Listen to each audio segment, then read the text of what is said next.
مسجد حرام سے مسجد اقصی تک حضور براق پہ گئے اور وہ اتنا سریع رفتار تھا کہ جہاں اس کی نظر جاتی تھی وہاں اس کا قدم پڑتا تھا. تو اس نے تو پہلا قدم اٹھایا ہوگا تو مسجد اقصی میں جا پڑا ہوگا. اور اتنی سرعت کے ساتھ وہ رفتار کے ساتھ چلتا ہے، پھر حضور اس کی پشت پہ جلوہ فراز. یہ 1000 کلومیٹر فی گھنٹے کی رفتار سے جہاز چلے تو کسی میں ہے ہمت کہ اس کی ننگی پشت پہ بیٹھ جائے؟ ہوا کی مزاحمت ہی گوارا نہ ہو، پڑخ چڑھ جائیں، آگ لگ جائے. اور جو کروڑوں میل فی سیکنڈ کی رفتار سے جا رہا ہے، اس کی ننگی پشت پہ بیٹھنے والے شاہ سوار کی عظمت کو سلام کرنے کو جی نہیں چاہ رہا. اچھا، پھر اتنی سرعت کے ساتھ جائیں تو راستے میں کوئی دکھائی بھی دے تو سجھائی نہیں دیتا، اچھی طرح پہچان نہیں پاتا بندہ. یار تم گزرے تھے، کہا میں تیزی میں تھا. تو تیزی میں جو چیز نظر آئے تو اس کو پوری طرح پہچانا نہیں جاتا.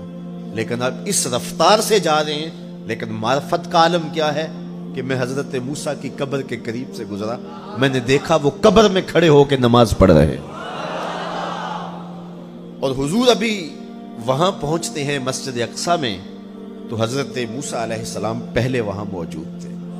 یا تو یہ ماننا پڑے گا کہ یہاں بھی موجود تھے، وہاں بھی موجود تھے، اور یا پھر یہ ماننا پڑے گا کہ وہ پہلے چلے گئے. اور اگر پہلے چلے گئے تو پھر کیا وہ میرے حضور سے پہلے چلے گئے؟ تو جواب آیا کہ نہیں، حضور علیہ السلام تو اپنی رفتار سے جا ہی نہیں رہے تھے. حضور تو جا رہے تھے براق کی رفتار سے، اور حضرت موسیٰ گئے ہیں نبوت کی رفتار سے. براق بہت سریع ہوگا لیکن نبوت سے سریع نہیں ہو سکتا، اس لیے حضرت موسیٰ پہلے پہنچ گئے.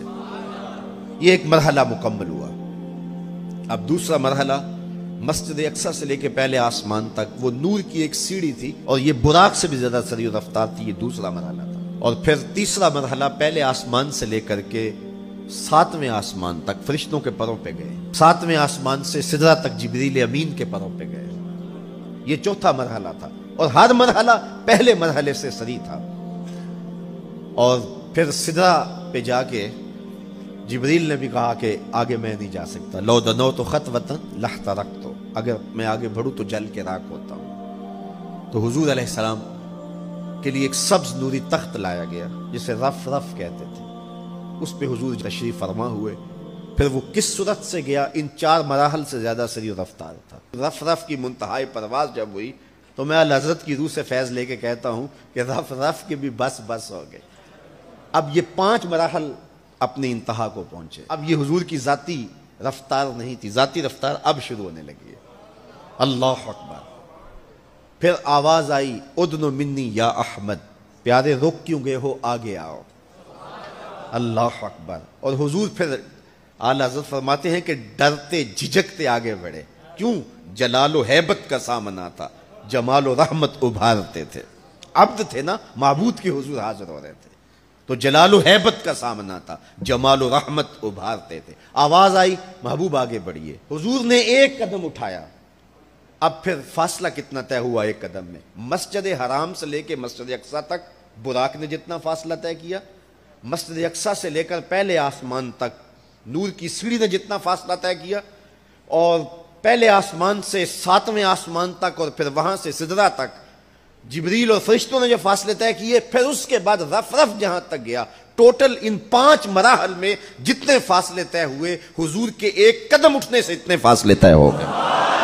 اب یہ رفتار تھی میرے حضور کی. پھر ہر قدم میں اتنا فاصلہ طے ہوتا جتنا پیچھے ٹوٹل قدموں سمیت فاصلہ طے ہو چکا ہوتا. اب کوئی حساب کر کے تو دکھائے.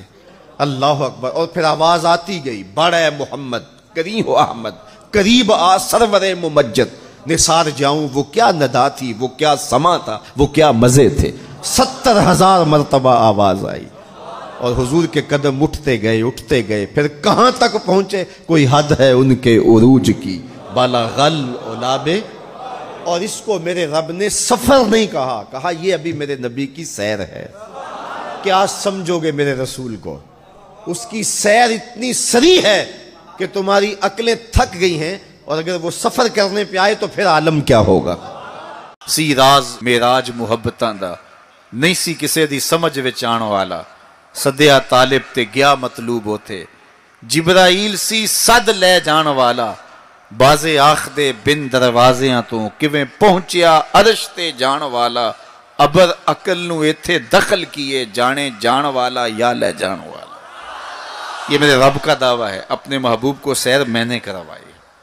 اچھا سیر کروائی کیوں؟ تو کہا کہ میں اپنے عجائب قدرت کی نشانیاں اپنے عبد خاص کو، عبد منیب کو، عبد مختار کو، عبد مکرم کو دکھانا چاہتا ہوں. اور پھر اللہ جل شانہ نے اپنے محبوب کو اتنی نشانیاں دکھائیں جن کا تعلق دیکھنے سے بھی تھا، جن کا تعلق وجدان سے بھی تھا، محسوسات سے بھی تھا، سننے سے بھی تھا. کبھی حضور علیہ السلام جنت کی خوشبو سونگھتے ہیں، نظاروں کی وادی دیکھتے ہیں، اور کبھی دوزخ کے اندر عذابوں میں مبتلا لوگوں کو دیکھتے ہیں. اور پھر اپنی امت کو بیان بھی فرمایا تاکہ وہ ان اعمال بد سے بچ جائیں جو جہنم میں لے جانے کا سبب اور ذریعہ ہے. آج کی شب خاص میں اور آپ اپنی زندگیوں پہ غور کریں اور حضور علیہ السلام نے وہ جو ہمیں خبریں دی ہیں ان کو دیکھیں، اور کوئی ایسی کوتاہی کہیں ہمارے اعمال میں تو نہیں ہے، اگر ہے تو اس کو اپنے سے دور کر کے ایک نئی زندگی کا آج سے آغاز کریں. حضور علیہ السلام نے فرمایا کہ میں نے کچھ لوگوں کو دیکھا کہ پتھروں سے ان کے سر کچلے جا رہے ہیں، اور پتھروں سے کچلنے کی وجہ سے ان لوگوں کے سر کیمے کی طرح ہو جاتے، کوٹ دیے جاتے ہیں پتھروں سے، لیکن تھوڑی دیر کے بعد پھر صحیح ہو جاتے ہیں، لیکن پھر دوبارہ ان کے سر کچلے جاتے. تو میں نے پوچھا جبریل یہ کون لوگ ہیں؟ تو کہا کہ یہ وہ لوگ ہیں کہ جن کے سر نماز کی وجہ سے بوجھل رہتے تھے، نماز جن کو بڑی بھاری لگتی تھی، اذان کی آواز سنتے اور پھر دوبارہ سرہانے پہ سر ڈال دیتے اور اٹھنے کی ہمت نہ پڑتی. حی علی الصلاۃ حی علی الفلاح کی دل فریب صدائیں کانوں میں پڑتی. تو ان کے سر نماز کی وجہ سے بوجھل ہوتے تھے، اور آج ان کے سر پتھروں سے کوٹے جا رہے ہیں. اس پورے اجتماع میں جو اس گراؤنڈ کے کناروں تک ہے اور باہر گلی میں بھی اس لاؤڈ سپیکر کے ذریعے سے، بازار میں بھی، سڑک پر بھی آوازیں پہنچ رہی ہوں گی. تو آپ سب اور میں غور کریں کہ ہماری زندگی میں کہیں نماز سے کوتاہی تو نہیں ہے. اور یہ بھی سن لیجئے کہ یہ معراج کا تحفہ خاص ہے جو حضور لے کر آئے ہیں. اسی لیے الصلاۃ معراج المومنین کہا گیا کہ نماز اہل ایمان کے لیے معراج ہے. حضور کا معراج تو یہ کہ دیدار الہی کیا اور وہاں تک پہنچے جہاں کسی کا تصور بھی نہیں پہنچ سکتا. لیکن اس امت کے لیے معراج یہ ہے کہ جب وہ پیشانی سجدے میں رکھ کے سبحان ربی الاعلیٰ کہتی ہے، اتنی رحمتیں برستی ہیں کہ اگر لوگوں کو پتہ چل جائے کہ ہم جب سجدے میں ہوتے ہیں تو کتنی رحمتیں برستی ہیں تو وہ سجدے سے ساری نہ اٹھائیں. اتنی رحمتوں کا نزول ہوتا ہے.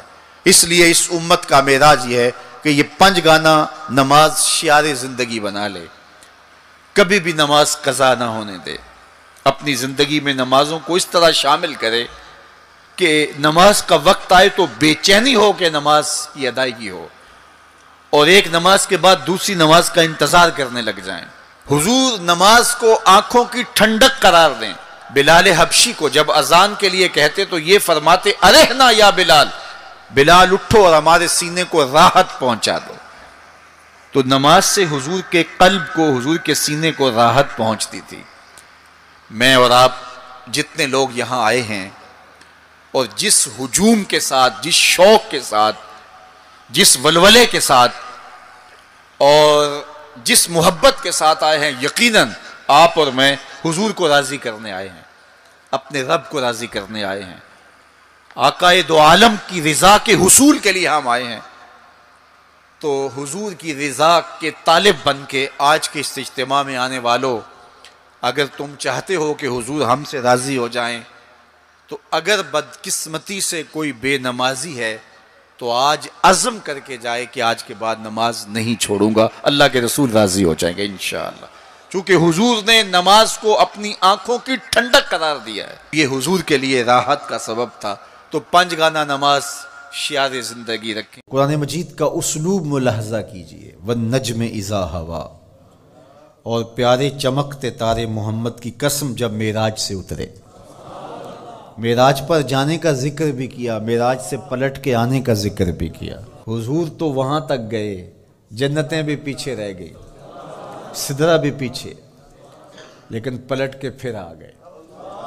وہ ہر عالم کی رحمت تھے، جہاں چاہتے وہ رہ لیتے، مگر ان کی مہربانی کے یہ عالم پسند آیا، پھر پلٹ کے اس امت کے لیے واپس آئے میرے حضور صلی اللہ علیہ وسلم۔ ما دل صاحبکم وما غوا، تمہارے صاحب، تمہارے آقا و مولا، تمہارے سید و سرور صلی اللہ علیہ وسلم نہ بہکے اور نہ بے راہ چلے، وما ینطق عن الہوی، اور وہ پیارے محبوب صلی اللہ علیہ وسلم اپنی خواہش سے بات ہی نہیں کرتے۔ جب بھی حضور جنبش لب فرماتے ہیں تو یہ رب کی طرف سے ہوتا ہے۔ وہ دہن جس کی ہر بات وحی خدا، وہ دہن جس کی ہر بات، غنچائے علم و حکمت پہ لاکھوں سلام۔ علمہ شدید القوا، سکھایا ان کو سخت قوتوں والے طاقتور نے۔ ذو مرتن، جو سخت طاقتور تھا، فاستوی، پھر اس نے جلوے کا قصد فرمایا۔ وہو بالافق الاعلی، اور وہ آسمان بری کے سب سے بلند کنارے پہ تھا۔ ثم دنا، پھر وہ جلوہ نیڑے ہو گیا، قریب ہو گیا۔ اللہ اکبر۔ فتدلی، پھر اور قریب ہو گیا۔ فکان قاب قوسین او ادنی، تو اس جلوے اور اس محبوب میں 2 ہاتھ کا فاصلہ رہا، جس طرح 2 کمانیں آپس میں ملتی ہیں، تو اتنا فاصلہ رہ گیا۔ اب یہیں اگر قرآن بات کو ختم کر دیتا تو کوئی کہتا کہ سمجھ آ گئی اللہ اور اس کے رسول کی قربت کی، کتنی قربت ہے، لیکن اللہ نے کہا یہ تمہارے سمجھانے کے لیے کہا، او ادنا، قرب اس سے بھی زیادہ ہوا۔ تم تو اتنا ہی سمجھ سکتے ہو نا، کس طرح 2 کمانیں آپس میں جڑتی ہیں۔ اللہ اکبر۔ حضرت علامہ جلال الدین سیوطی علیہ رحمۃ کہتے ہیں کہ اہل عرب کا طریقہ یہ تھا کہ جب 2 سردار موافقت کرتے تھے، جب ملاقات کرتے تھے اور ایک دوسرے کے حلیف بنتے تھے، آپس میں ان کے اتحاد کا، ان کی محبت کا اعلان یوں کیا جاتا تھا کہ وہ آگے بڑھتے اور اپنی اپنی کمان جوڑ کر کے اس سے ایک مشترکہ تیر پھینکتے۔ یہ اس بات کا اعلان تھا کہ آج کے بعد ہمارا اتحاد ہو گیا ہے، ہمارا دوست دشمن سانجا ہوگا، کمانیں ہماری 2 ہیں لیکن ان سے نکلنے والا تیر آج کے بعد ایک ہوگا۔ یہ اس بات کا اعلان ہے کہ ان کا دشمن ہمارا دشمن ہوگا، ہمارا دشمن ان کا دشمن ہوگا۔ خبردار کسی نے میلی آنکھ سے بھی دیکھا، مت سمجھنا کہ یہ قبیلہ اور ہے اور یہ قبیلہ اور ہے، اگرچہ الگ الگ قبیلے ہیں لیکن ہماری موافقت، ہماری موانست، ہماری محبت، ہماری وحدت، ہماری یگانگت، ہمارا پیار، ہماری سلو، ہم ایسے حلیف بن گئے ہیں، کمانیں 2 ہیں، نکلنے والا تیر ایک ہوگا۔ کہا اللہ اور اس کے رسول کی قربت کتنی ہوئی اہل عرب، تم اپنے رواج سے سمجھ لو، جس طرح تم کمانیں جوڑتے ہو ہم نے بھی کمانیں جوڑ لی ہیں، ہم نے بھی کمانیں جوڑ لی ہیں۔ الوہیت کی کمان اور رسالت کی کمان، الوہیت کی کمان اور عبدیت کی کمان۔ اللہ اکبر۔ یہ 2 الگ الگ کمانیں ایک نہیں ہوئی، یہ فاصلہ نہیں مٹا، عبد اور معبود کا فاصلہ ختم نہیں ہوا، کمانیں 2 ہیں، لیکن کہا سن لو ان سے نکلنے والا تیر اب ایک ہی ہوگا۔ اب قرآن پڑھ لیجئے، وَمَا رَمَيْتَ اِذْ رَمَيْتَ وَلَٰكِنَّ اللَّهَ رَمَىٰ۔ اللہ کہتا محبوب یہ جو کنکر تو نے پھینکے ہیں، یہ تو نے تو نہیں پھینکے، یہ تو میں نے پھینکے ہیں، اس لیے کہ کمانیں 2 ہیں لیکن نکلنے والا تیر ایک ہی ہوگا۔ ہم یہ نہیں کہتے کہ اللہ اور اس کے رسول کی ذات ایک ہے، اگر یہ کہیں گے تو مشرک